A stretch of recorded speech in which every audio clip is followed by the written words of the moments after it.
in its child poverty strategy. In 2015, its ambition was to make sure no child was living in poverty by 2020.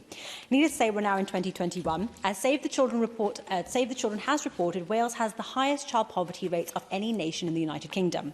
Figures from 2019 to 2020 showed 31% of children in Wales were still living in poverty, compared to 30% in England and 24% in Scotland and Northern Ireland.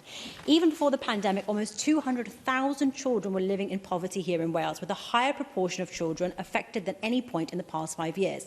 Minister, I know you've referred to the central government on a number of occasions, but I'd like to ask you, because the Bevan Foundation has said there was a lack of joined-up thinking on the part of the Welsh Government, with policy too focused on increasing employment and policies not working in harmony.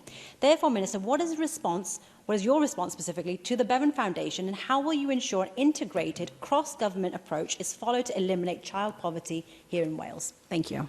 Well, I will have to say, thank you for that question, that the research that's been undertaken by Equality and Human Rights Commission, Joseph Rowntree Foundation, Resolution Foundation, all the respected organisations, do look at the impact of the UK government's programme of tax and welfare reforms frozen for 4 years, benefits frozen for 4 years, and the fact that this has such an impact in terms of powers that in terms of tax and welfare. They sit with the UK government. So I hope you will also support the extension of the £20 per week universal credit beyond September. Wouldn't it be good if the Welsh Conservatives were backing that as well? Because we have got to work together to mitigate the impact of poverty and improve the outcomes of people living in poverty. But can I just say how good it was?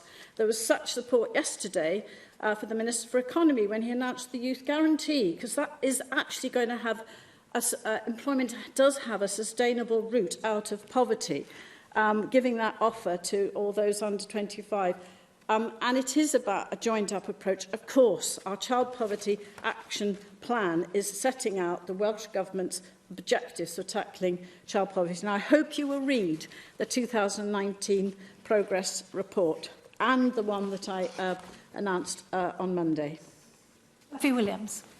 Diolch, Minister, working and volunteering